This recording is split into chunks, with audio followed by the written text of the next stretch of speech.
मंगलाचरण करेंगे। ओम नमः सिद्धेभ्याः जय श्री ओम नमः सिद्धेभ्याः जय श्री ओम नमः सिद्धेभ्याः।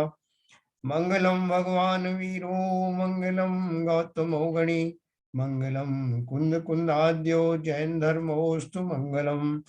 सर्वमंगल मांगल्यम सर्वकल्याणकारकम प्रधानम सर्वधर्माणां जैनम जयतु शासनम जैनम जयतु शासनम जैनम जयतु शासनम।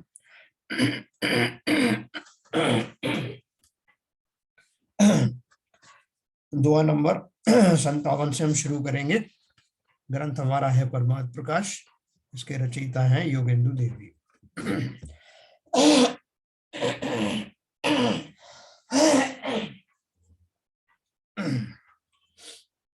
मैं आपको स्क्रीन शेयर करता हूं।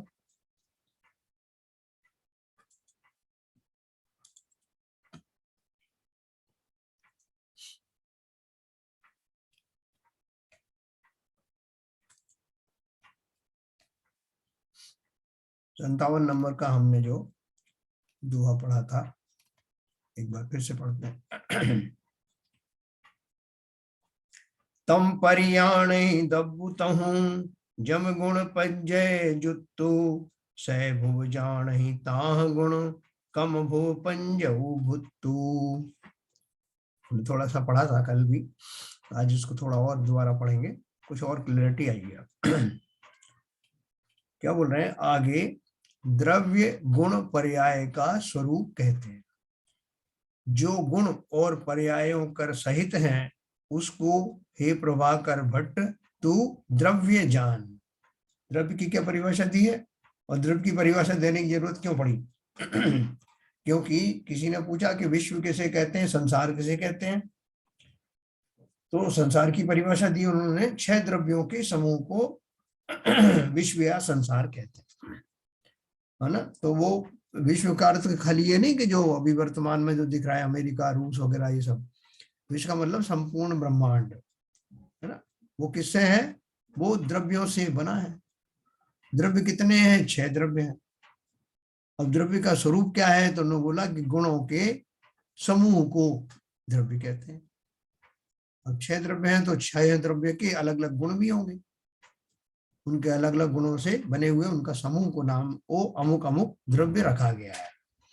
फिर अपन ने ये भी पढ़ा था कि उनके जो गुण होते हैं वो गुणों में परिवर्तन होते रहते हैं, निरंतर परिवर्तन होते रहते हैं, और निरंतर परिवर्तन होने के कारण से वो उत्पाद व्यय द्रव्य नाम का जो 3 चीज उसके अंदर होती है प्रक्रिया, वो प्रत्येक द्रव्य में होती है कि वो द्रव्य में नई नई जो है पर्यायें बनती हैं गुणों के कारण से, और उन्होंने पर्यायों के पुरानी पर्याय निकल जाती, नई पर्याय जन्म लेती है, और जो वस्तु है द्रव्य है वो वैसी ही बनी रहती है, अर्थात उसका नाश नहीं होता।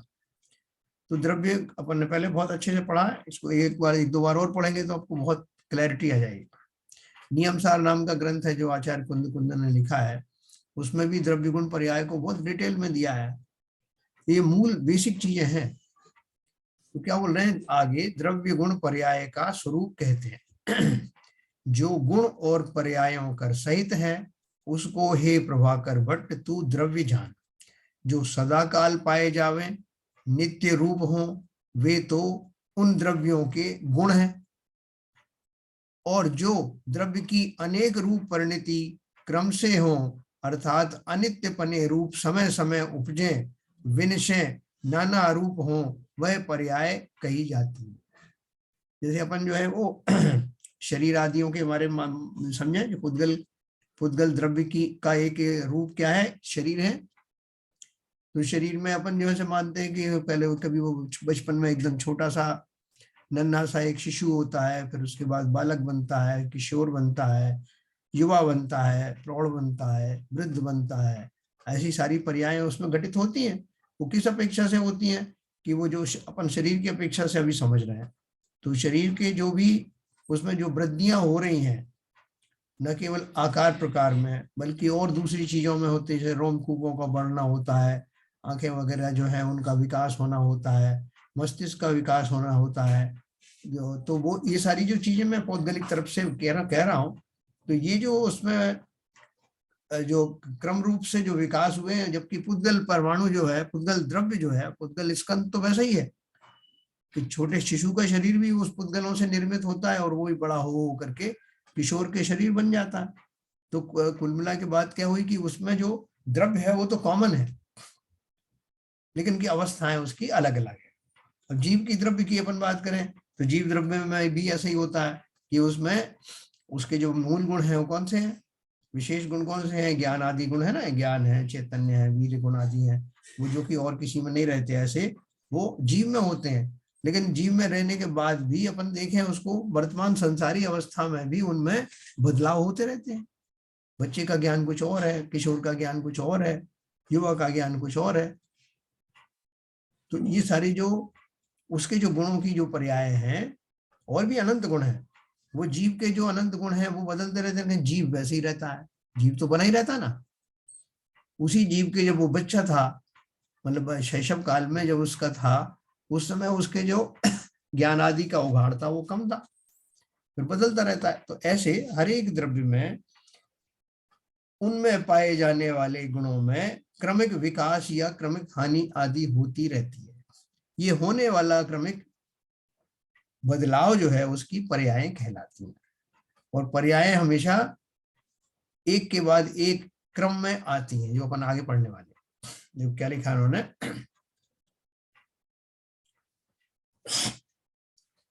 जो सदा काल पाए जावे, नित्य रूप हो, वे तो उन द्रव्यों के गुण हैं, और जो द्रव्य की अनेक रूप परिणति क्रम से हों, अर्थात अनित्य पने रूप समय समय उपजे, विनिश्चय नाना स्वरूप हो, वह पर्याय कही जाती है ना। जो गुण है, तो गुण हमेशा रहते हैं कि बदल जाते हैं, मतलब बदल जाते हैं मतलब गुण तो वही रहेंगे, सदाकाल वही रहेंगे उन द्रव्यों में, लेकिन उनकी जो बदलने की बात क्या है, उनमें होने वाले जो बदलाव हैं उनको अपन पर्याय कहते हैं, लेकिन गुण कभी नष्ट नहीं होते। तो इन्होंने लिखा है जो नित्य रूप, जो सदा काल पाए जावे, नित्य रूप हो, वे तो उन द्रव्यों के गुण हैं। कितने भी उसमें चेंजेस होने दो, वो चेंजेस भी होने वाले, वो टेम्परेरी चेंजेस होते हैं, लेकिन वो द्रव्य जो है वो द्रव्य बना रहता है। तो द्रव्य के जो गुण हैं वो उसमें हमेशा वही रहने वाले हैं। पुद्गल में पाए जाने वाले गुण हमेशा पुद्गल में रहेंगे, चाहे वो छोटा बड़ा, जैसे शरीर का अपन ने बताया, ऐसे ज्ञान आदि गुण के बारे में बताया, जीव के अंदर में वो ज्ञान आदि गुण हमेशा रहेंगे, उनका क्रमिक विकास आदि तो हो सकता है। तो भावार्थ में कहा है जो द्रव्य होता है वह गुण पर्याय कर सहित होता है, यानी गुण भी होंगे उसमें और गुणों की पर्याय भी होंगे। यही कथन तत्वार सूत्र में कहा है, गुण पर्याय व द्रव्यम। अब गुण पर्याय का स्वरूप कहते हैं। सह भुवो गुणाः क्रम भुवः पर्यायाः, है ना, यह नैचक्र ग्रंथ का वचन है। अथवा अन्वयिनो गुणाः व्यतिकरेण पर्याया, इसका अर्थ ऐसा है कि गुण तो सदा द्रव्य से सहभावी हैं, द्रव्य में हमेशा एक रूप नित्य रूप पाए जाते हैं, और पर्याय नाना रूप होती हैं। जो परिणति पहले समय में थी वह दूसरे समय में नहीं होती, समय समय में उत्पाद व्यय रूप होता है, इसलिए पर्याय क्रमवर्ती कहा जाता है। ये जो पर्याय है ना, हर एक द्रव्य के जो गुण हैं उनमें जो चेंजेस होते रहते हैं, वो चेंजेस भले ही होते रहे, लेकिन द्रव्य के गुण उतने ही रहते हैं, एक भी कम ज्यादा होता नहीं। वो पल पल होने वाले जो चेंजेस हैं वो द्रव्य को डायनेमिक या गतिशील बनाए रखते हैं, इसलिए वो उनमें चेंजेस होते हैं, लेकिन गुण निकल नहीं सकते, गुण उसमें रहते हैं। तो उन्होंने क्या बोला कि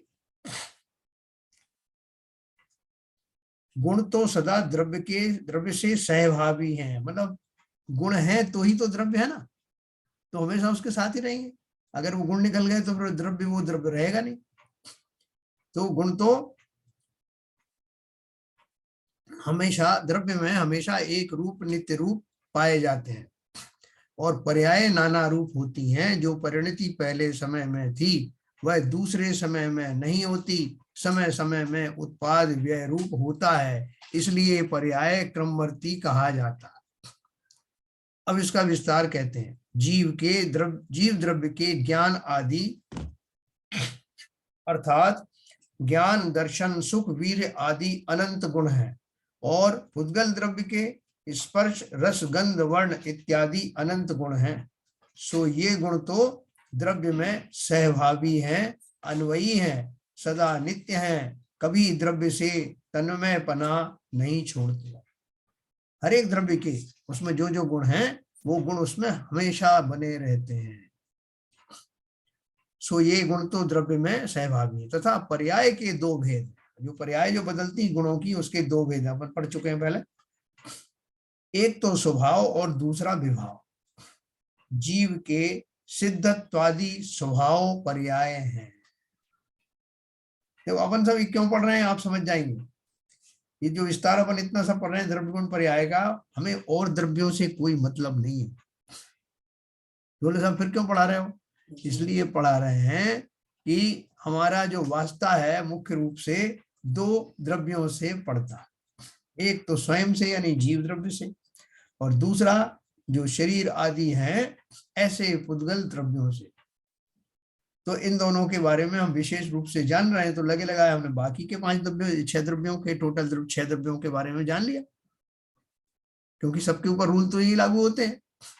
और हमको वो जो पुद्गल का जो कॉम्बिनेशन है हमारा जन्म से लेके मरण तक रहता, उसके बाद भी फिर छूटता नहीं। फिर नए हमारे और कर्म है, कर्म रूपी जो है पुद्गल है वो तो लगे ही हुए हैं।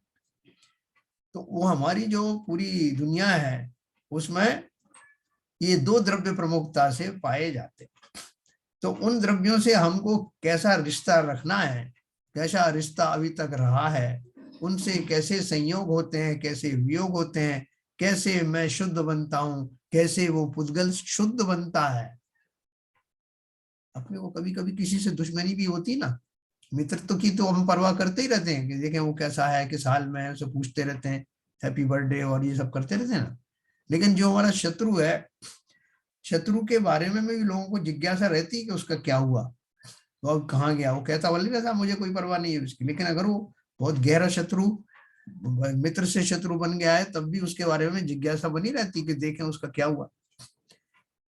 उसी तरह से पुद्गल और जीव बहुत काल साथ साथ रहते हैं, कभी उनमें जो है बिछोह भी होता है, संयोग भी होते रहते हैं।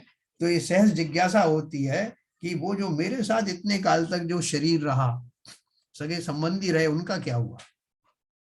तो अपन उस प्रोसेस में उनको पता करते थे कि भाई साहब ये सब जो है पुद्गल हैं, जिनके भी शरीर पुद्गल, मेरे शरीर भी पुद्गल है।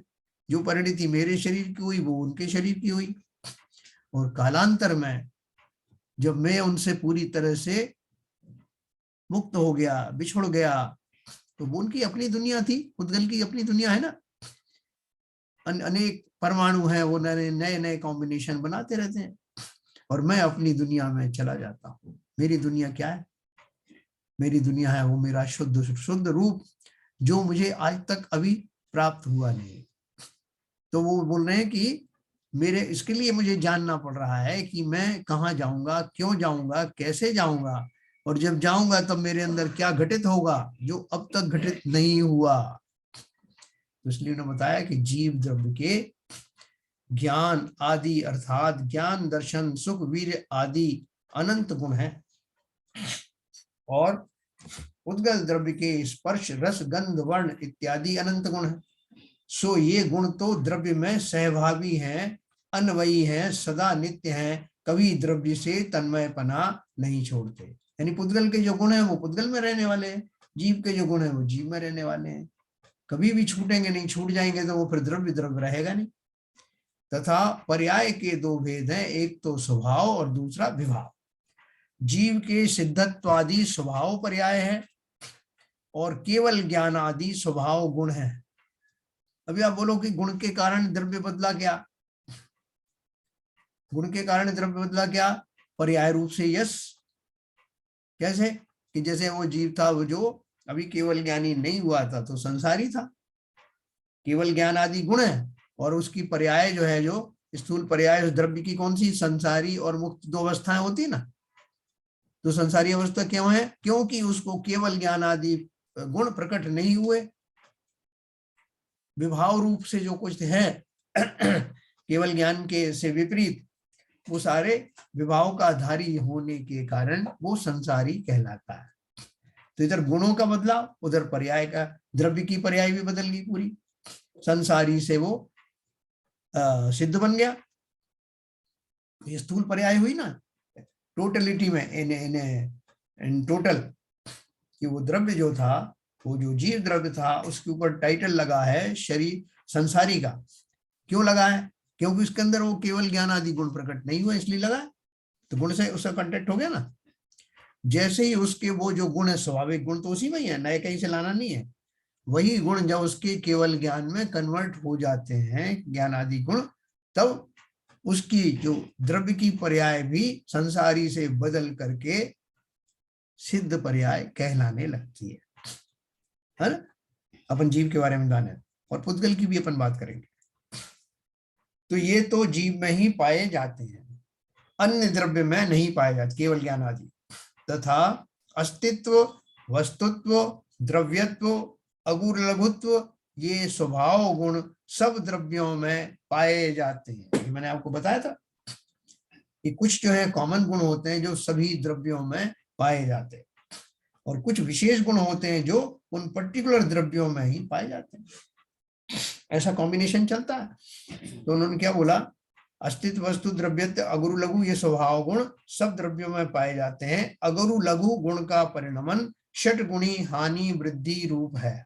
यानी इस गुण के कारण, अगुरु लघु गुण के कारण से द्रव्यों में पाए जाने वाले गुणों में जो उतार चढ़ाव होते हैं, वो षटगुणी रूप में होते हैं। ये कौन ने कहा, किसने फिक्स किया? अगुरु लघु गुण के कारण ये संभव होता है, क्योंकि उनमें उनकी इंटेंसिटी कम ज्यादा होती है ना, जैसे अपन ने कल पढ़ा था, और उसके लिए रिस्पॉन्सिबल है ये वाला गुण। तो अगुरु लघु गुण का परिणमन षट गुणी हानि वृद्धि रूप है। यह स्वभाव पर्याय सभी द्रव्यों में है। स्वभाव पर्याय का अर्थ क्या है?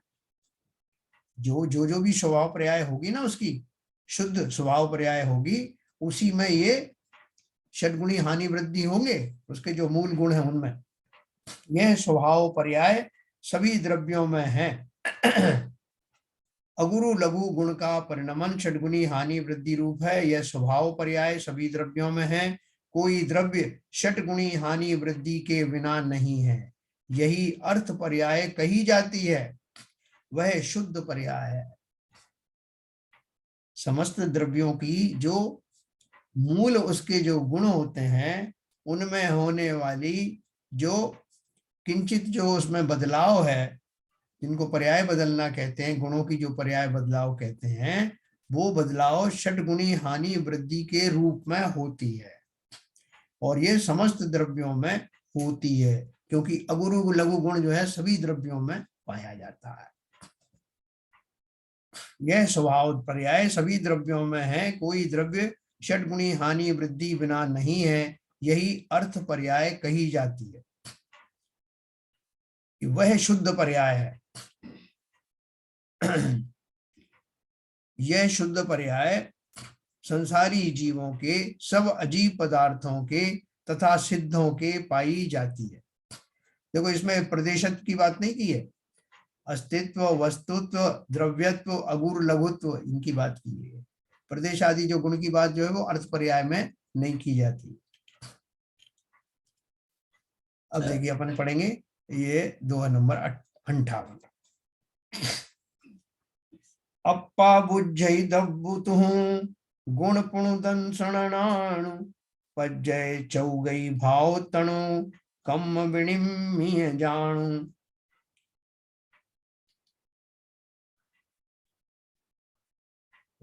ये पन्ने ऊपर पढ़ा था। ये शुद्ध पर्याय संसारी जीवों के, सब अजीव पदार्थों के तथा सिद्धों के पाई जाती है, और सिद्ध पर्याय तथा केवल ज्ञानादि गुण सिद्धों के ही पाया जाता है, दूसरों के नहीं। संसारी जीवों के मति ज्ञानादि विभाव गुण और नर नारकी आदि विभाव पर्याय ये संसारी जीवों के पाई जाती है।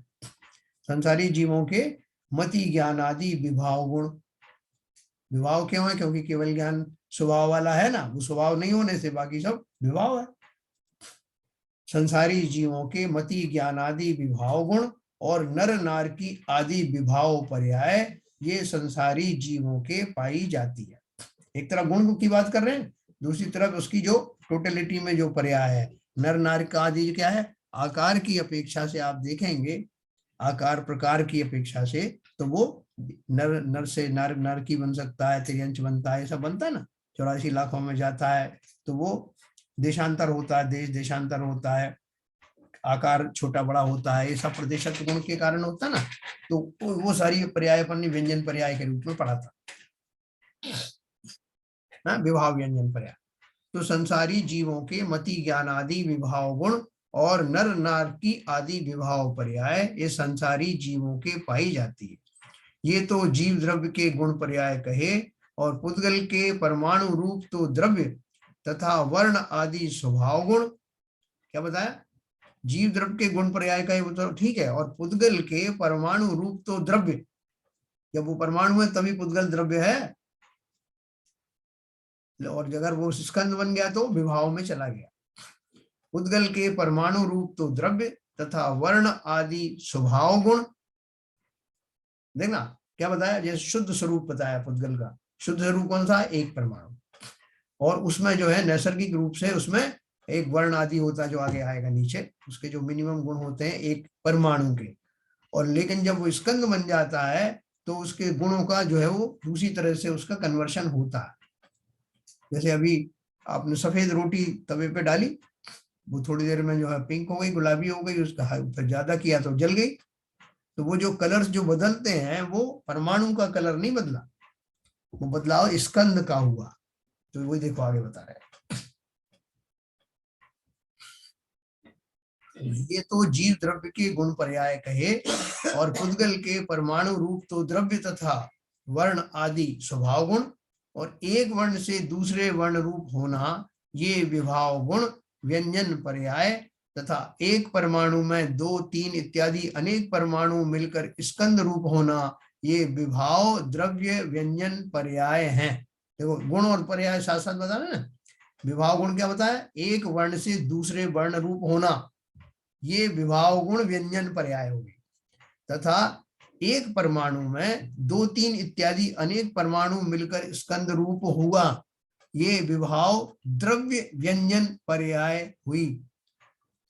तो गुणों के कारण ही है, लेकिन वो टोटलिटी में वो पर्याय ही, जो द्रव्य की पर्याय है वो ही बदल करके विभाव द्रव्य पर्याय कहलाए। द्वयणुकादि स्कंद में जो वर्ण होते हैं वे विभाव गुण कहे जाते हैं। एक से ज्यादा जो वर्ण है, एक से ज्यादा जो अणु है या परमाणु है, उनमें जो वर्ण होते हैं वे विभाव गुण कहे जाते हैं। और वर्ण से वर्णांतर होना, रस से रसांतर होना, गंध से अन्य गंध होना, यह विभाव पर्याय है ना। एक गंध अभी आ रही थी, उस पर दूसरी गंध आने लगी, फिर उसमें सड़न उत्पन्न हो गई, तीसरी गंध आने लगी। तो ये सब जो गंधों में जो परिवर्तन है, एक अगर परमाणु होता तो उसकी गंध में परिवर्तन नहीं होता, उसको जो गंध प्राप्त है वही रहती। लेकिन स्कंद के मिलने के बाद में उनका परिणमन अलग तरह का होता है, और वो गंध से बदल करके दूसरी गंध हो सकती, क्योंकि वो विभाव में चला गया। वे विभाव गुण कहे जाते हैं। वर्ण से वर्णांतर होना, रस से रसांतर होना, गंध से अन्य गंध होना, यह विभाव पर्याय है। परमाणु शुद्ध द्रव्य में एक वर्ण, एक रस, एक गंध और शीत उष्ण में से एक तथा रूखे चिकने में से एक, ऐसे 2 स्पर्श, इस तरह 5 गुण तो मुख्य हैं। एक शुद्ध परमाणु है, उस शुद्ध परमाणु में जो अपना एक मिनिमम जो गुण होते हैं, या जो मैक्स जो टोटल उसके गुण होते हैं, उनमें क्या होगा? एक शुद्ध परमाणु एक वर्ण होगा, कोई भी उसका एक वर्ण होगा, सफेद हो या काला हो, या जितने परमाणु जो हमारे जो वर्ण बताए उनमें एक वर्ण, एक रस, 5 रसों में से एक रस, एक गंध, सुगंध दुर्गंध में से एक गंध होगी, वो भी पर्टिकुलर होगी, और शीत उष्ण में से एक तथा रूखे चिकने में से एक। रूखे चिकने के कारण ही उनका बंध होता है ना एक दूसरे से। ऐसे दो स्पर्श, इस तरह 5 गुण तो मुख्य हैं। इनको आदि दे अस्तित्वादि अनंत गुण है, मतलब ये तो है ही, इनके अलावा और बहुत सारे अनंत गुण है, अस्तित्व वस्तुत्व आदि जो गुण है वे स्वभाव गुण कहे जाते हैं। और परमाणु का जो आकार वह स्वभाव द्रव्य व्यंजन पर्याय है। आकार कैसा है? आकार दिया ना मैंने आपको, बोला प्रदेशत्व गुण के कारण से। उसमें क्या है? उसका जो स्वभाव है वो द्रव्य है, स्वभाव द्रव्य व्यंजन पर्याय है, क्योंकि अभी वो विभाव रूप में चला नहीं गया है, अभी एक ही परमाणु है, सिंगल। तो इसलिए वो उसका जो आकार है वह स्वभाव द्रव्य व्यंजन पर्याय है, तथा वर्णादि गुण रूप परिणमन वह स्वभाव गुण व्यंजन पर्याय है। जो द्रव्य का जो परिणमन है वो स्वभाव व्यंजन द्रव्य कहलाता है, पर्याय कहलाती है। और जब वो गुणों का परिणमन होता है तो वो गुण रूप परिणमन वह स्वभाव गुण व्यंजन पर्याय कहलाती है। कल अपन ने बहुत अच्छे से पढ़ा था, कंफ्यूज मत होना। जीव और पुद्गल इन दोनों में तो स्वभाव और विभाव दोनों हैं, तथा धर्म अधर्म आकाश काल इन चारों में अस्तित्व आदि स्वभाव गुण ही हैं। और अर्थ पर्याय षट गुणी हानि वृद्धि रूप स्वभाव पर्याय सभी के हैं। ये वास्तव में रिवीजन है, इसलिए ये मत समझना कोई नई चीज बताई जा रही। जीव और पुद्गल इन दोनों में तो स्वभाव और विभाव दोनों हैं, तथा धर्म अधर्म आकाश काल इन चारों में अस्तित्व आदि स्वभाव गुण ही हैं। और अर्थ पर्याय षट गुणी हानि वृद्धि रूप स्वभाव पर्याय सभी के ही है। धर्माधिक 4 पदार्थों के विभाव गुण पर्याय नहीं है ना, विभाव नहीं होते ना, बाकी 4 में होते, जीव और पुद्गल में होते। आकाश के घटाकाश मठाकाश इत्यादि की जो कहावत है वह उपचार मात्र है। ये षट द्रव्यों के गुण पर्याय कहे हैं। इन षट द्रव्यों में जो शुद्ध गुण शुद्ध पर्याय सहित जो शुद्ध जीव द्रव्य है वही उपादेय है, आराधने योग्य है। ये पूरी रामायण क्यों बताई गई? ये बताने के लिए। ये 6 द्रव्यों में कुछ भी उठापटक होती है, उनमें से 5 द्रव्यों की तो मुझको कोई परवाह है ही नहीं, मेरा कोई कंसर्न ही नहीं। मुझे मेरा कंसर्न जीव द्रव्य का तो साथ साथ में औरों का बता दिया, क्योंकि मेरा पुद्गल से भी कॉम्बिनेशन रहता है, तो इसलिए उनका भी बता दिया। तो अब उन्होंने बोला ऐसा जो द्रव्य है, ऐसा जो जीव द्रव्य है जिसमें इस तरह के परिवर्तन होते रहते हैं, ऐसे ऐसे गुण जिनमें पाए जाते हैं जो सदा काल रहते हैं, और गुणों की क्षण क्षण बदलने वाली जो पर्याय जिसके अंदर रहती हैं, लेकिन वो द्रव्य कभी नष्ट नहीं होता, ऐसा वो अनमोल अनोखा द्रव्य मैं ही हूं, मैं ही जीव द्रव्य हूं। और इसलिए और बताया कि मैं ही तो नरक नारकादि भाव से निकलूंगा ना, और मैं ही सिद्ध पर्याय का वर्णन करूंगा। और सिद्ध पर्याय का वर्णन करने के बाद भी मेरे गुणों में क्या चेंजेस होंगे, ये सब मेरी जानकारी में आना चाहिए, क्योंकि मैं अब उस दशा को प्राप्त होने जा रहा हूं, मुझे पूरी नॉलेज होना चाहिए। जैसे अपन कहीं जाते हैं ना, तो अपन वहां के बारे में पूरा पता करते हैं कि साहब वहां जाएंगे तो वहाँ कैसा मौसम रहता है, कैसे लोग रहते हैं, वहाँ कौन सी भाषा बोली जाती है, मैं जाऊंगा तो मुझे कहाँ रहने को मिलेगा, और कोई प्रॉब्लम हुई तो किससे कांटेक्ट करना, ये सब हम जानते हैं जानकारी। उसी तरह से मैं पूरी नक्की करना चाहता हूँ कि मैं जब निकलूंगा संसार से तो कौन कौन से बंधनों को तोड़ता हुआ निकलूंगा, कौन कौन सी परिस्थितियों से मेरा अब पीछा छूट जाएगा, और नवीन कौन सी परिस्थितियां मुझे मिलेंगी जिन्हें उत्तम परिस्थितियां कहा जाता। तो इसके लिए हमने ये सारा विस्तार पढ़ा, इसमें कहीं कंफ्यूज होने की जरूरत नहीं। हमें तो अब वो अवस्था का पता लग गया, और वहां बैठे बैठे सिद्धों में चूंकि शुद्ध पर्याय है और सारे गुण शुद्ध हैं इसलिए अब उसमें कहीं किसी तरह की विभाव की गुंजाइश रही नहीं।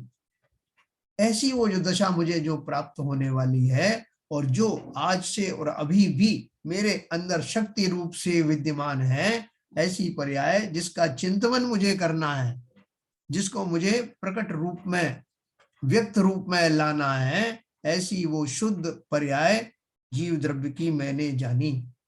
उस शुद्ध पर्याय को जो अभी मेरी प्रकट तो नहीं हुई, लेकिन प्रकट किसे करना है ये मेरा कंफ्यूजन चला गया। मैं बहुत क्लियर हो गया हूं कि मुझे किसे प्रकट करना है। और प्रकट क्यों करना है? क्योंकि प्रकट करने से पहले मुझे उसका चिंतन करना पड़ेगा। तो चिंतन के लिए माल आपको दिया गया, इसलिए उन्होंने लिखा इन षट द्रव्यों में जो शुद्ध गुण, शुद्ध पर्याय सहित जो शुद्ध जीव द्रव्य है, वही उपादेय है, वही आराधना के योग्य है। हमें जिसकी आराधना करनी है वो ऐसा जीव मैं हूं। इसमें छोटा मोटा अगर आपको कुछ समझने में दिक्कत भी आए तो बाद में समझ लेना, कभी भी अभी भी समझ सकते हैं आप। मैं अभी कन्फ्यूट करूंगा आपको, लेकिन कोई परेशान होने की जरूरत नहीं, सब हमारी कहानी है।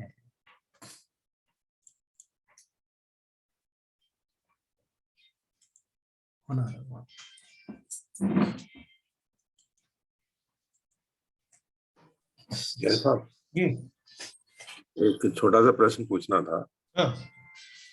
जो आपने बताया जैसे जीव द्रव्य है, बच्चे से बड़ा होता है तो उसकी पर्याय बदलती है, तो उसमें जो उसका पुद्गल पार्ट है, वो जब जीव छोटा होता है, पैदा होता है, उस समय कई उसके पुद्गल के स्कंद बनते हैं परमाणुओं के। बिल्कुल। अब उसमें ये पूछना था कि जैसे जैसे वो उसकी पर्याय बदलती जाती है, बढ़ता जाता है, तो उसमें परमाणुओं का स्कंद में एडिशन होता जाता है कि वही परमाणु उनका विकास होता है? हाँ, बहुत बढ़िया। बताओ भाई, कोई जरा अपना अपना ज्ञान से बताओ, कोशिश करो। शैलेंद्र जी बोलो। नहीं, वो स्कंद तो बढ़ता ही जाएगा, वो सेम परमाणु तो नहीं रहेंगे, क्योंकि जब शरीर बढ़ता है तो परमाणु बढ़ते जाएंगे उसमें। वही तो परमाणु नंबर आप, एक मिनट शिवजन साहब को आपका मैं समाधान करवाता हूँ सभी से, इस प्रोसेस में ये लोग भी सब समझेंगे। देखो, वो इन्होंने एक क्वेश्चन पूछा है कि जो वर्तमान जो शरीर है उसकी कोई भी छोटी अवस्था है, उस अवस्था से जब वो बड़ी अवस्था बनती है तो क्या वही परमाणु जो है वो बड़े, उनका जो स्कंद था वो स्कंद फैल जाता है, या जो है नए परमाणु जुड़ते हैं? तो नए परमाणु जुड़ते रहते हैं और वो पुराने जाते रहते हैं, या उनकी क्वांटिटी ज्यादा होती बढ़ने वालों की और गिरने वालों की कम होती, क्या होता है? यही प्रश्न है ना आपका शिवजन साहब? जी सर, बिल्कुल सही समझा। भाई साहब, ये जीव द्रव्य के विषय में बात की जा रही है या पुद्गल के बारे में? पुद्गल के बारे में। ऐसे पुद्गल के बारे में, एक मिनट, शरीर का ऐसे पुद्गल के बारे में जिसमें अभी जीव मौजूद है, मतलब उत्पाद व्यय वाले कॉन्सेप्ट लगेगा ना सर एक्चुअली इसमें। तो जो परमाणु है उनका व्यय हो रहा है, वो जैसे अपन कहते हैं डेड सेल है, निकलते जाते हैं। हाँ। तो नए बन रहे हैं और पुराने कुछ निकल भी रहे हैं। कुछ पुराने हो सकता है उनकी लाइफ ज्यादा लंबे समय तक रहती हो शरीर में, कुछ की जल्दी व्यय हो जाता है, किसी देर से। बहुत बढ़िया, बहुत बढ़िया, बहुत बढ़िया, पूरा करो प्रोसेस। हाँ, और बताओ। तो इस तरह से मतलब प्रोसेस रहेगा स्कंदों का, वो बढ़ते जाएंगे, कुछ नए आएंगे, उसमें नए परमाणु से स्कंद बनाएंगे। हाँ, इस तरह से मतलब ग्रोथ होगी। बालक के का जैसे एग्जांपल लिया तो नहीं, काफी ठीक है। हाँ, वो बहुत सही है। अच्छा, एक चीज और ऐड करना चाहता था, जैसे बच्चे जो जब पिंड बनता है स्कंद का, तो फिर उसमें जो प्रोसेस चालू होता है, उसकी आंख बनने का प्रोसेस चालू होता है, होठ बनने का प्रोसेस चालू होता है, और क्योंकि उसको जैसा चिकना गीला और जैसा उसको पदार्थ चाहिए उसका स्कंद आते जाते हैं, तो मतलब उसमें बढ़ोतरी होती ही जा रही है स्वभाव से, तभी उसका पूरा शरीर का विकास हो रहा है। फिर एक समय के बाद में जो पूरा स्कंद शरीर बन जाता है, तो उसके बाद में शायद उसमें कम ज्यादा गुना हो, लेकिन शुरू में तो बढ़ते ही है। हाँ। बहुत बढ़िया, बहुत अच्छा पहुंच रहे हैं। हाँ आरपीएन साहब बोलो, ये साइंटिफिकली बताएंगे आपको, साइंटिफिकली। नहीं सर, ऐसा कुछ नहीं है। करीब ऐसा समझा जाता है, करीब 30 लाख परमाणु रोजाना के जो है हम लोग जो बदलते हैं, नए पुराने गिर जाते हैं, नए आते हैं सेल्स। समझ रहे, 3 मिलियन कहते हैं। हाँ। सो मेरे हिसाब से संख्या तो बढ़ती रहती है परमाणुओं की एक पर्टिकुलर एज तक। ओके। देन इट रिप्लेसमेंट फिर नहीं हो पाता है। फिर क्या होता है, जाना के ज्यादा जाते हैं और आते कम। जाने की प्रोसेस ज्यादा होती है, ये सेल्स की बात है, ह्यूमन जो बॉडी है उसकी सेल्स में। बहुत बढ़िया, बहुत बढ़िया। ऋतु है उधर? तो बायोलॉजिकली तो यही होता है। बिल्कुल, ललित जी ने बात बिल्कुल सही कही है, 100% सब- वन। सभी सही कहेंगे। देखो इसमें अभी सबका इतना ज्ञान हो गया है। ऋतु नहीं है क्या? चलो और कौन बताएंगे? प्रमीला बताओ।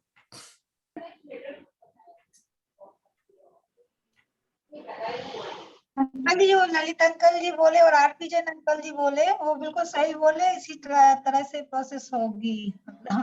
ऐसे मत बोलो, जो राजा बसु बोले वही सही। नहीं आंसर तो यही है, अपनी भाषा में। नए पुद्गल परमाणु आएंगे, पुराने गिरेंगे और जो एक एज के बाद फिर निकलते जाएंगे। हाँ, और फिर उसके बाद जो परमाणु है, पुद्गल, तो वो फिर मिक्स होके एक नए परमाणु पुद्गल के रूप में जन्म ले लेगा। जब द्रव्य तो उसका बना रहता है, लेकिन पुद्गल जो है फिर वो कुछ नया उसमें वो मतलब मिक्स होके कुछ नया पुद्गल बन जाएगा। फिर उसके बाद बहुत बढ़िया, बहुत बढ़िया। तो इन्होंने ये बोला, मैं समराइज करता हूँ, सबको इतना ज्ञान हो गया कि जो शैशव अवस्था में जो बच्चा छोटा था उस शरीर में और नए नए परमाणु आते हैं, तो वो जवानी की तरफ बढ़ता है ना, नंबर ऑफ परमाणु जो है वो आते रहते हैं, बढ़ते रहते हैं, पुराने परमाणु खिर जाते हैं। कौन की आवाज आ रही है? जरा म्यूट कर लीजिए सर। तो वो पुराने परमाणु जो है हमारे वो खिरते जाते हैं, यानी बचपन वाले परमाणु चले जाएंगे और जो उससे किशोर वाले जो है परमाणु आने लगेंगे। परमाणुओं में भी इतना तो फर्क है ना। और वो आते आते फिर उसके बाद और नंबर ऑफ परमाणु भी बढ़ रहे हैं, क्वांटिटी भी बढ़ रही है, क्वालिटी भी बढ़ रही है। कि जो दाढ़ी मूछों वाले जो है आ गए, दाढ़ी मूछ तो पहले थी नहीं बच्चे की, वो नए परमाणु आए और फिर उसमें भी जो है मूछ है थोड़ी पकने लगी। तो एक स्थिति ऐसी बनी जब तक तेजी से वो आते रहते हैं। और हाँ, आवाजें बदलती हैं, बहुत सारे परिवर्तन शरीर में आते हैं।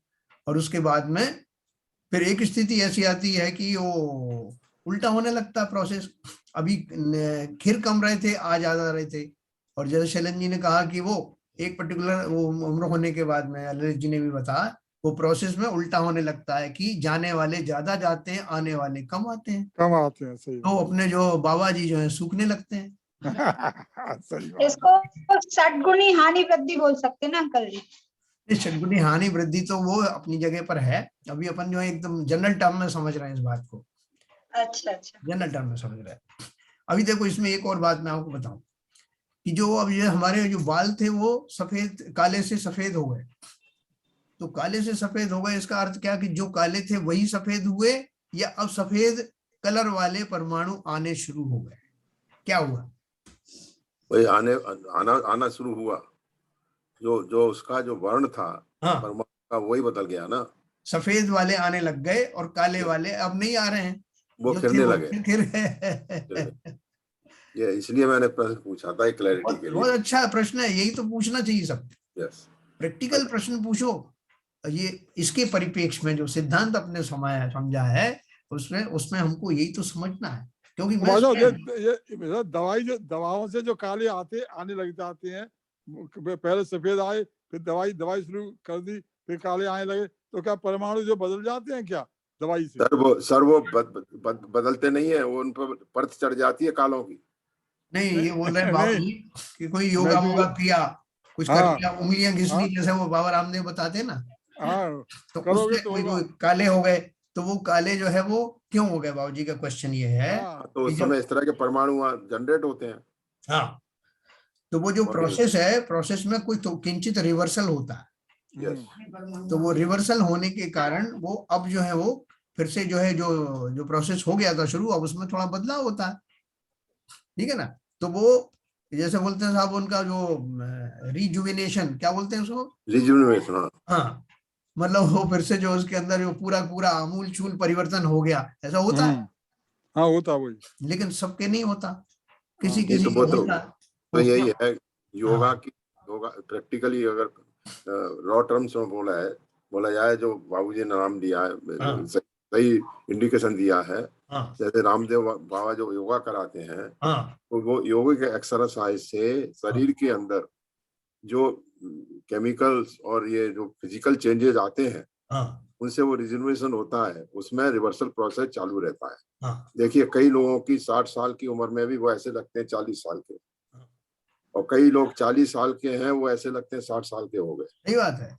तो ये प्रोसेस रिवर्सल और रीजनरेशन और जनरेशन, ये प्रोसेस डिपेंड करता है कि वो पर्टिकुलर जीव आत्मा, जीव, मनुष्य जीव किस तरह की उसकी दैनिक चर्या है और किस तरह से वो मेंटेन करता है। हाँ, इसको अपन अभी सिद्धांत के ऊपर भी घटित करेंगे। जैन साहब अभी एक मिनट, जो सीवी जैन साहब बोले हाँ। वो बात सही है कि रिजनोवेशन होगा, हाँ। जो मतलब उसके लिए मतलब निमित्त बन गए, योग आपके निमित्त बन गए, जिससे आपका जो रिजनोवेशन का प्रोसेस है वो अच्छा हो गया और आपका जो क्षरण हो रहा था अंदर जो अच्छे परमाणुओं का वो कम हो गया।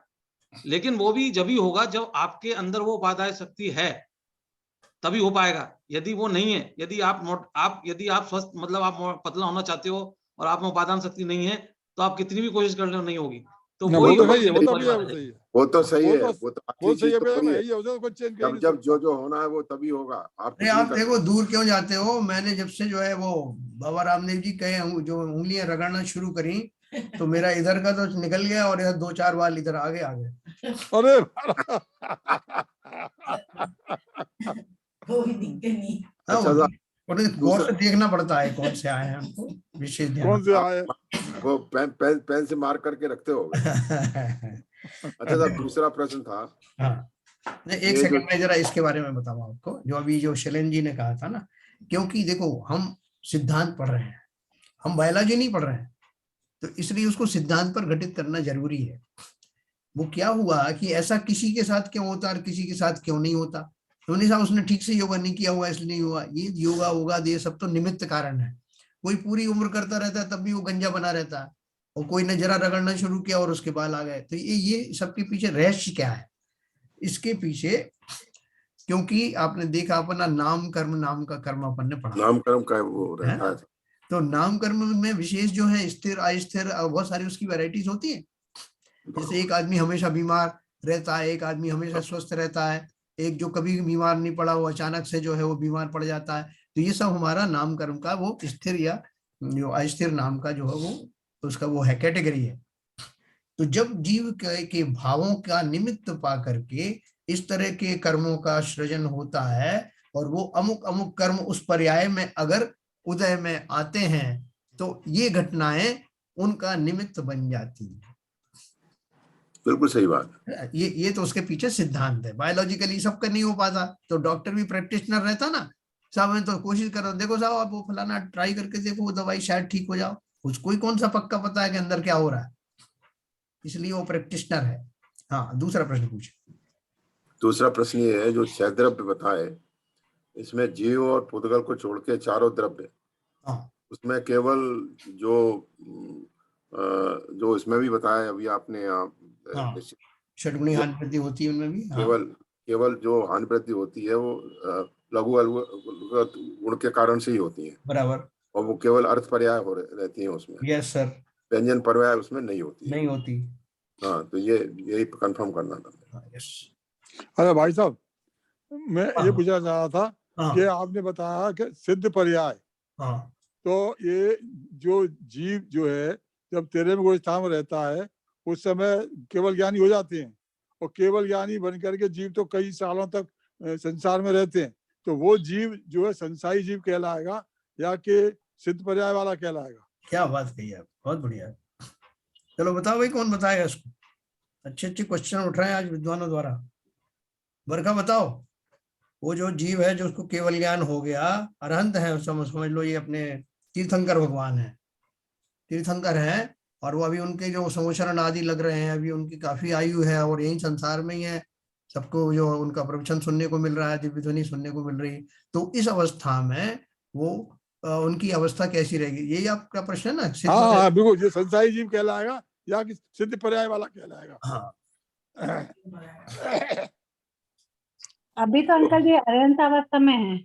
हाँ, बराबर है। अभी तो मतलब सांसारिक अवस्था में ही कहलाएगी, सिद्ध अवस्था तो अभी आई नहीं। देखो अंकल जी, ये क्या कहते हैं, सिद्ध अवस्था भी है, संसारी भी, लेकिन एक वो सकल और जो निकल, वो क्या है ना, एक जो क्या मेरे को नाम याद नहीं। सकल परमात्मा निकल परमात्मा, हाँ, हाँ, सकल परमात्मा निकल परमात्मा। ये उसमें आ सकल जाएगा परमात्मा ये। किसकी है? देखो ऐसा है, संसारी किसे कहते हैं अपन? संसारी जीव और मुक्त जीव। एक्चुअली जो डिवीजन है इस तरह से है, संसारी जीव और मुक्त जीव, या संसारी जीव या मोक्ष वाले जीव, है ना। तो उन दोनों में परिवर्तन, हम संसार की जो परिभाषा कह रहे हैं वो क्षेत्र की अपेक्षा से नहीं कह रहे। हमारा संसार का अर्थ कहते हैं ना, उनका संसार बढ़ गया साहब, बहुत उन्होंने इस तरह के कलुषित काम किए, उनका संसार और बढ़ गया। हम अपने खोटे भावों के कारण अपना संसार बढ़ाते रहते हैं। इसका अर्थ क्या है? संसार तो 14 राजू की डायमेंशन वाला है, उसको कैसे बढ़ा दिया हमने? इसका बढ़ाने का अर्थ ये है कि मेरे जो राग द्वेष आदि जो गुण हैं जो संसारी जीवों के पाए जाते हैं वो बने हुए हैं, और मेरा अभी जो रुकना, जो संसार में थोड़ा लग रहा था कि जल्दी निकल जाऊंगा, लेकिन अब मैंने जो करतूतें की उससे लगता है कि अभी और नहीं निकल पाऊंगा, तो हम कहते हैं कि हमने अपना संसार बढ़ा दिया। उस अपेक्षा से संसारी जीवों की परिभाषा वो है कि जिन जीवों के मोह राग द्वेष आदि अभी बने हुए हैं, जिनको अनंतानुबंधी जाति की सब कषायें बनी हुई हैं, और उनको संसारी जीव कहा जाता है।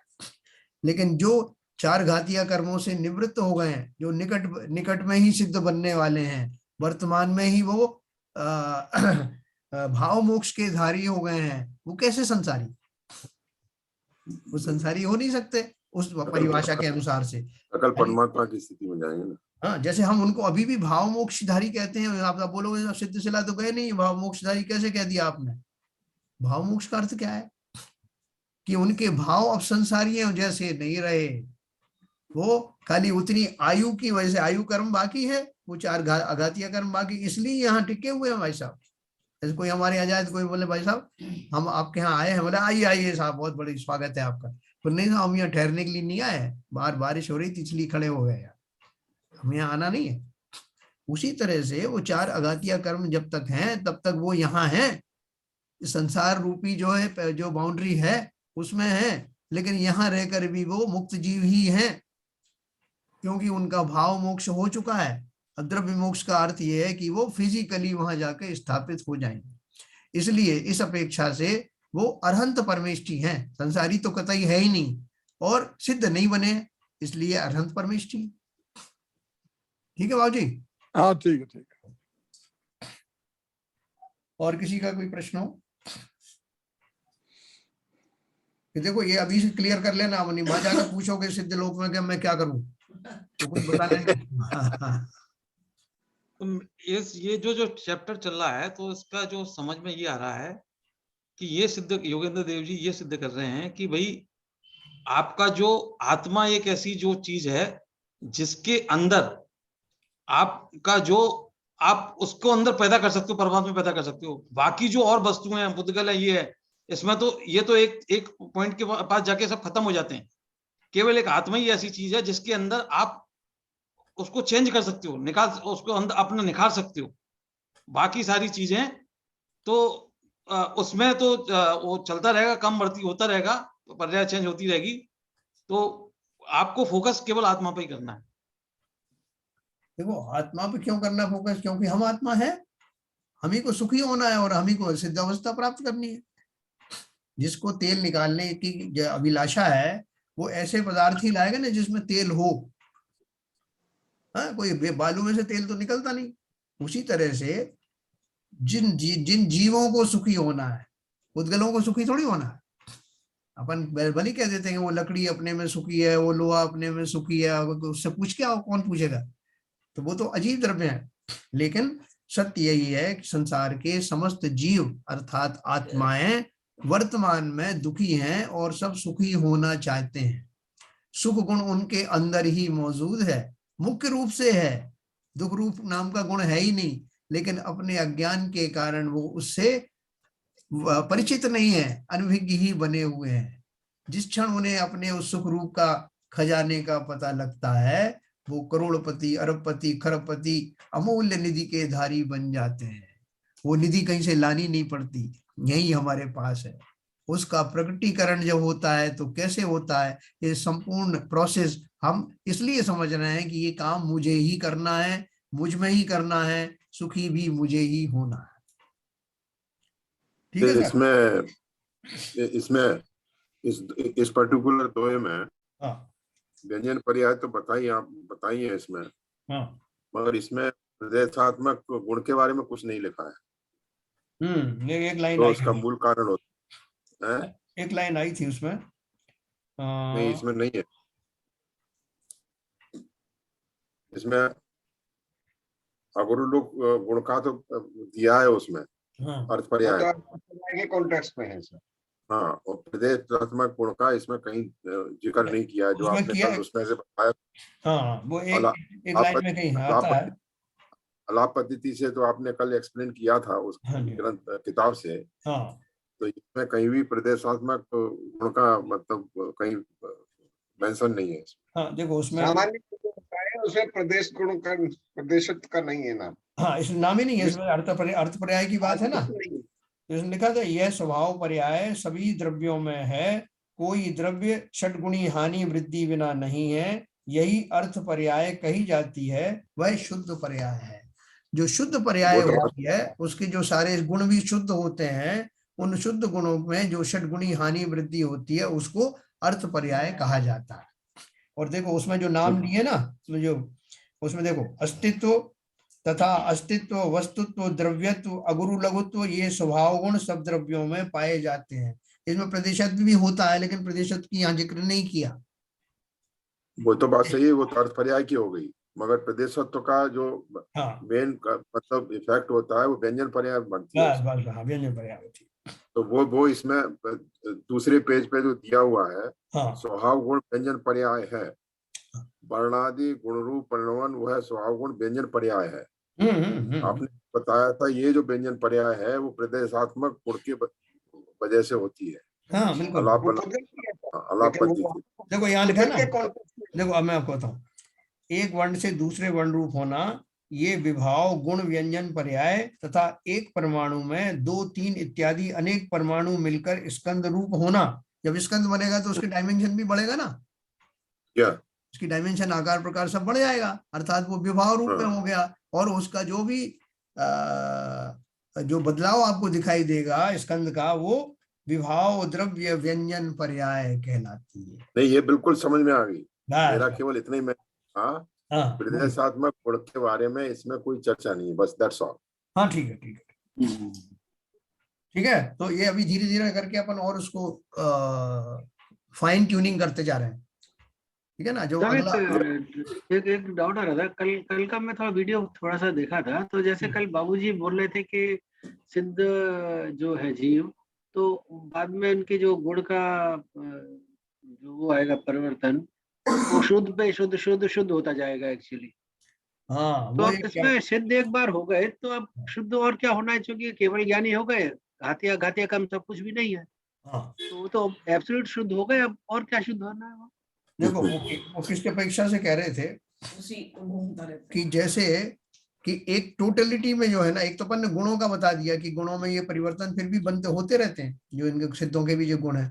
लेकिन अपन ने बोला है कि द्रव्य कभी डायनेमिक नहीं होता, हमेशा डायनेमिक रहता है, कभी भी स्टेशनरी नहीं होता। तो वो बोले कि द्रव्य का अर्थ है द्रव्य की पर्याय तो भी तो बदलनी चाहिए ना। तो द्रव्य की पर्यायों में क्या बदलाव आया, जीव जो है जब शुद्ध अवस्था में आ गया, सिद्ध पर्याय में आ गया, तो अभी तक जो संसारी अवस्था था तो उसकी शुद्ध शुद्धतर हो रही थी। कैसे हो रही थी, श्रेणी श्रेणी आरोहण चढ़ने वाले मुनिराज हैं, उनके गुणस्थान 8वें से 9वां 10वां ये आ रहा था। इसको उनके भावों में, उनके ज्ञान में, उनके वीतरागपने में निरंतर वृद्धि हो रही थी। मुनिराज तो वही विराजमान थे, उनके भावों की जो वृद्धि थी वो हो रही थी, भावों में जो बदलाव हो रहा था वो हो रहा था, शरीर में अपना पैरेलल में चल रहा था। तो वो जो बदलाव हुआ वो उनका होते होते अंत में जाकर के वो तीर्थंकर बने, सॉरी अरहंत बन गए। अरहंत रूप जो बदलाव हुआ उनका मुख्य रूप से क्रॉस बदलाव हुआ। तो ऐसा वो बदलाव बोल रहे हैं कि अब जब वो सिद्ध बन गए तो परिभाषा के अनुसार वहां भी तो कुछ पर्याय परिवर्तन होते रहना चाहिए ना। गुणों में तो आपने बता ही दिया, लेकिन पर्याय द्रव्य की जो पर्याय है उसमें क्या बदलाव हुआ? तो उन्होंने बोला कि बदलाव ये हुआ कि एक पर्याय आई, सिद्ध रूपी आई, उसके बाद फिर दूसरी आई। जैसे ट्यूबलाइट की अपन बोलते हैं ना कि ट्यूबलाइट की वो जलना बुझना जो साइनोसाइडल वेव के हिसाब से चलती है, और अपन को बदलाव भी हो रहा है और ट्यूबलाइट की जो रोशनी है उतनी ही बनी हुई है। तो उसमें वो जो 50 बार जो परिणमन हो रहा है वो कैसा हो रहा है? उसी रूप हो रहा है वो ट्यूबलाइट जली हुई। इसमें सर एक कंफ्यूजन ये है कि मुझे भी हुआ था ये कंफ्यूजन। जब आप बोल रहे हो ना शुद्ध से शुद्धतर शुद्धतर शुद्धतर, इसका मतलब है कि वो वन डायरेक्शन में जा रहा है। जब आप साइनोसाइडल वेव की बात करते हैं तो it is both direction, upward भी है, डाउनवर्ड भी है। तो मेरे ख्याल से वो स्टेटमेंट ज्यादा सही रहेगा, क्योंकि उसमें उतार चढ़ाव होता होगा लेकिन दोनों डायरेक्शन में। जब हम बोलते हैं वो शुद्ध से शुद्धतर ही होता जाता है, तो इसका मतलब है it is just one direction. I think that is not true. देखो, जो एग्जाम्पल अपने पास में अवेलेबल होती है उन्हीं का सहारा लिया जाता है। संसार में ये एक बड़ी विचित्रता है कि जो आत्मा जैसा द्रव्य और कोई है नहीं, तो जब उपमा दी जाती है तो पुद्गल की कोई उपमाएं ली जाती हैं, उनका एक छोटा सा पोर्शन की वो उपमा दे देते हैं, लेकिन लोग सोचते हैं कि उसकी समस्त उदाहरण है उसमें पूरी सटीक बैठना चाहिए, वो बैठती नहीं। तो उस उदाहरण को उतना ही लेना चाहिए जितना जो है उसके लिए जरूरी है। एक तो मैं एक बोलना चाहूंगा इसमें बाबूजी, मैं बोलना चाहूंगा, देखिए शुद्ध, शुद्धतर और शुद्धतम, ये स्टेज कब थी? जब जीव संसारी जीव से सिद्ध अवस्था में होने को जा रहा है उस प्रोसेस में, और जब वो सिद्ध आत्मा बन गया तो वहां पर वो शुद्धतम अवस्था में आ गया। और कल जो आपने एक्सप्लेन किया था अवगुण के कारण उनके गुणों में जो उसके गुण हैं, जो सिद्ध आत्मा के, आपके ज्ञान गुण है, दर्शन गुण है, वीर गुण है, सुख गुण है, इनके अंदर सट हानि और लाभ होते रहते हैं। और वो जो हानि लाभ होते रहते हैं वो जैसे कल आपने आरपी जैन साहब ने एक्सप्लेन किया था, it is in the form of a sinusoidal wave, मगर उसका जो डेटम है वो फिक्स है शुद्धतम। शुद्धतम में जो सूक्ष्म चेंजेज आते हैं, सट हानि लाभ जो होते हैं वो साइनोसाइडल वेव की तरह से होते रहते हैं। तो उस सिमिली को, साइनोसाइडल वेव को जो साइंटिफिक एग्जाम्पल है एक्सप्लेन करने के लिए यहाँ लाया गया, वो उसी दृष्टि से लाया गया है। तो वो जो शुद्धतम अवस्था है वो तो फिक्स हो गई, मगर उसमें जो डायनेमिक पोजीशन है, वो जो सटहानी लागू होते रहते हैं, उसको डायनेमिक रखने के लिए ये चेंजेस होते रहे, जो मैं समझा हूँ सर। बिल्कुल सही सर। जैसे सर अगर जैसे सुख गुण है उनका, सिद्ध भगवान का, सिद्ध जीव का सुख गुण है, तो क्या सुख गुण फ्लक्चुएट कर रहा है उनका? कभी थोड़ा सा कम हो रहा है, कभी ज्यादा हो रहा है? हाँ, हो सकता, क्या हो सकता है, लिमिट है तो क्या परिणाम चल रहा, परिणाम हर एक द्रव्य में है, हर द्रव्य में परिणाम हो रहा है। लेकिन जैसे अपन ने बताया कि जैसे वो उतना परिवर्तन होते हुए भी वो ट्यूबलाइट बंद होती नहीं, उसकी लाइट में कहीं कभी मिलती नहीं, तो ऐसे आपने बहुत अच्छे से एक्सप्लेन किया था। जैसे आपने बल्ब वाला बताया था कि चाहे वो 100 वाट का बल्ब हो या 500 वाट का बल्ब हो, उनको दिखाई तो पूरा दे रहा है। 100 what is also sufficient, more than sufficient, but वो कभी-कभी उससे भी बढ़ भी जाता है। लेकिन प्रश्न सिर्फ इतना है कि वो 100 से 500 ही होता है, फिर 500 से 1000, 1000 से 2000, या फिर वो कम भी होता है? सिर्फ इतना प्रश्न है, क्योंकि मेरे सुख गुण को अगर आप फ्लक्चुएशन बताएंगे, मतलब साइनोसाइडली चाहे मान लें, वो तो फिर सांसारिक जीव की तरह हो गया कि जैसे कभी हम सुखी होते हैं, कभी दुखी होते हैं, हमारा भी कर्व चलता है, हालांकि वो साइनोसाइडल की तरह नहीं चलता, कभी बहुत पीक होती है, कभी कैसा चलता है, एरेटिक चलता है, साइकिल तो चलती है। फिर ये एरेटिक नहीं होता है, विद इन कंट्रोल्ड लिमिट होता है। षटगुणी हानि वृद्धि का अर्थ ये समझो कि बहुत सिग्निफिकेंट नहीं होता है, केवल ज्ञान गम्य होता है, और उससे उनके सुख आदि में कहीं बाधा आती नहीं। दूसरी चीज ये भी है जैन साहब, संसारी जीव का सुख है वो सुख नहीं है, वो सुखाभास है। नहीं, वो अलग बात है, वो तो ये वाली बात कर रहे हैं उसको नहीं, इसमें भाई साहब जो आप बता रहे हो ललित जी, वो अर्थ पर्याय है, जो हमारे और किसी के दृष्टिकोण इतनी परिणाम जो होता है उसमें इतना चेंज नहीं होता जो आप सुख और दुख में पहचान लें। हाँ, जैसे मैंने कहा ना कि वो अभी आप ट्यूबलाइट जल रही थी, वो जरा सी कम ज्यादा हो गया, आपको मालूम भी नहीं पड़ेगा कब, मालूम नहीं पड़ता, दिख रहा है आपको पूरा। चलो, मैं अभी आपका जो ये जो प्रश्न है ना आपका कि शुद्ध के बाद शुद्ध कैसे आती है या नहीं आती है, बहन जी को इसका अध्ययन है, बहन जी से अपन जो है सलाह लेते हैं, थोड़ा वो भी बताएंगे। जैसे एसी करंट है, डीसी करंट है। एसी करंट में तो अल्टरनेट चलता रहता है और करंट भी चलता रहता है। हाँ, एक मिनट बहन जी भी जरा बताइए, शुद्ध के बाद शुद्ध जो बाबूजी ने स्टेटमेंट दिया है उसकी क्या अपेक्षा है?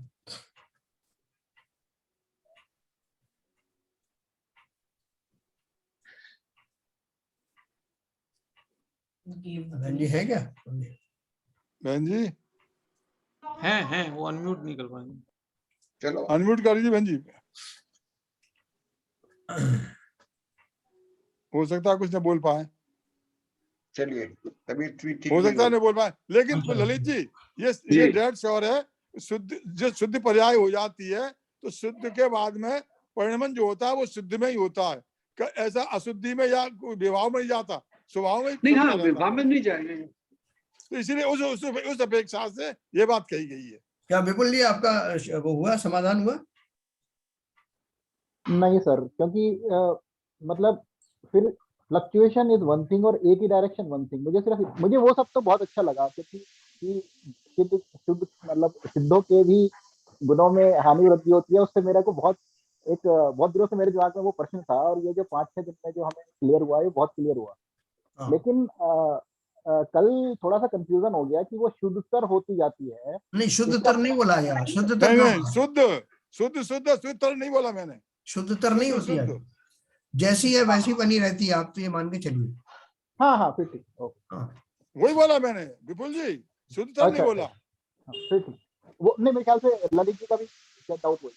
नहीं, ललित जी यही कहा। नहीं, खैर आपने शुद्धता नहीं बोला, मतलब लेकिन मतलब ये था कि शुद्ध की का जो वो है वो धीरे धीरे बढ़ता जा रहा है। शुद्ध से शुद्धतम जाएगा तो शुद्धतर होगी तो शुद्धतम तक जाएगा ना सर। नहीं, उत्पाद व्यय चलता है ना भाई साहब। शुद्ध पर्याय आई, वो व्यय हुई, फिर दोबारा आई, फिर उत्पाद हुई, फिर व्यय हुआ, उत्पाद वही की वही चलता रह रहा है, तो फिर शुद्धतम कहाँ पहुंचा? जो डेटम लाइन ये बता रहे हैं ना, जो सीवीएन साहब ने बताया, डेटम लाइन। देखिए, जब सिद्ध अवस्था में आए और संसारी जीव से आए, तो वो वहां जब मुनि महाराज सीढ़ी चढ़ रहे हैं, क्या सीढ़ी चढ़ रहे हैं 7वें गुण से, 8वें गुण से, 9वें गुण से 10वें गुण में, तो उस समय जो उसकी आत्मा में शुद्धता आ रही है, वो उस स्थिति से आके जब वो केवल ज्ञान हुआ और अरहंत बने, तब वो शुद्ध अवस्था आ गई। और उसके बाद जो आयु कर्म पूरा होने के बाद वो सिद्ध बन गए। जो जीव बिल्कुल शुद्ध हो गया बिना किसी चारों घातिया कर्मों का नाश करके, तो वो तो एक डेटम फिक्स हो गया। अब उस शुद्ध अवस्था में उनके जो गुण हैं, जो गुण की पर्याय जो बदल रही हैं, जो आपकी ज्ञान गुण है, दर्शन गुण है, सुख गुण है, वीर गुण है, इनकी जो पर्याय जो बदल रही है हर मूवमेंट पे, लघु गुण के कारण सठ हानि लाभ हो रहा है।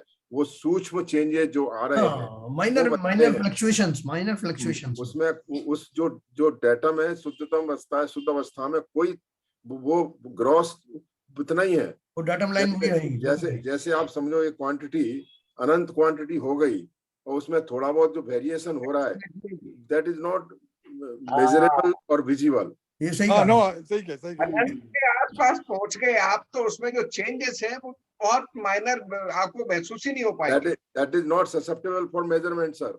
सही बात, सही। इतने सूक्ष्म है कि वो आपको नजर नहीं आएंगे, मगर जिन सिद्धांत ने, आचार्यों ने उसकी इतनी सूक्ष्म व्याख्या की है हमें समझाने के लिए कि क्या बहुत बढ़िया बात कही है। अपने को सिद्धि बनना पड़ेगा समझने के लिए। बहुत सही, बहुत सही। आप भी केवल ज्ञान के गम्य ही है वो। हाँ, केवल ज्ञान के गम्य है। जैसे शांत समुद्र है, समुद्र की उन्होंने उदाहरण दिया ना, समुद्र है, शांत समुद्र है, जिसमें पहले बहुत ज्यादा वो उतार चढ़ाव आते थे, ज्वार भाटे आते थे, उसकी जो लहरें ऊपर नीचे बहुत होती थी। अब वो शांत हो गया, मान लीजिए। शांत होने के बाद मतलब बाकी प्रत्यक्ष दर्शियों को हमें एकदम शांत दिखाई दे रहा है, लेकिन फिर भी उसमें अंडर करंट्स थोड़े से चल रहे हैं, है ना। और वो इतने अंडर करंट ऐसे हैं कि सामान्य देखने वाले को तो लगता ही नहीं कि कुछ ऐसा हो रहा है। बहुत बढ़िया एग्जाम्पल है ना। इसी तरह इसलिए आप देखिए, जब भी समुद्र के बारे में बात आती है, लेवल के बारे में आती है, we always talk about the mean sea level. हाँ, है sir. Yes. MSL is only the datum for the measurement. बाकी उसमें जो ऊपर लहरें जाती हैं, ऊपर आती हैं, नीचे आती हैं, और वो तो एक विजिबल स्थिति है। वो जैन साहब ने जो भी बताया कि जब समुद्र बिल्कुल निश्चल अवस्था में रहता है तब भी उसमें अंडर करंट कुछ न कुछ चेंजेस होते रहते हैं।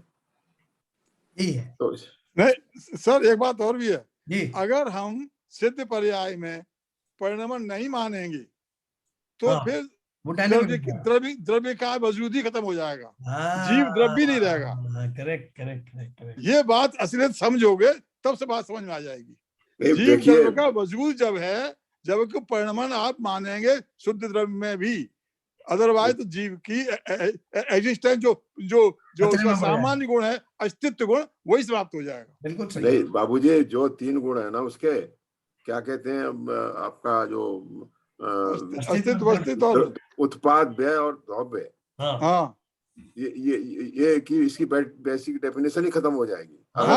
बिल्कुल सही कह रहे हैं। नहीं सर, इसके लिए केवल एक लाइन माननी पड़ेगी, अगर मतलब लिखी होती है जिनमें कि बाकी चीजें मतलब सिद्धों के लिए एप्लीकेबल, सिद्ध जीव के लिए एप्लीकेबल नहीं है, और नीचे के लिए सबके लिए एप्लीकेबल नहीं। सिद्ध जीव के लिए एक लाइन हो तो खत्म बात। ये भाई साहब पॉसिबल नहीं है कि उसके लिए मना कर दे और सबके लिए नहीं, वो सिद्धांत नहीं हुआ। केवल ज्ञान गम्य इसलिए नहीं पता किसी को। नहीं भाई साहब, वो सिद्धांत, वो जो मेन सिद्धांत है हमारे शास्त्रों में, जो हमारे आचार्यों ने जो बात कही है कि और भगवान की केवल ज्ञानी के उसमें खिरी है ये बात कि द्रव्य कोई द्रव्य ऐसा नहीं जिसमें परिणमन न हो।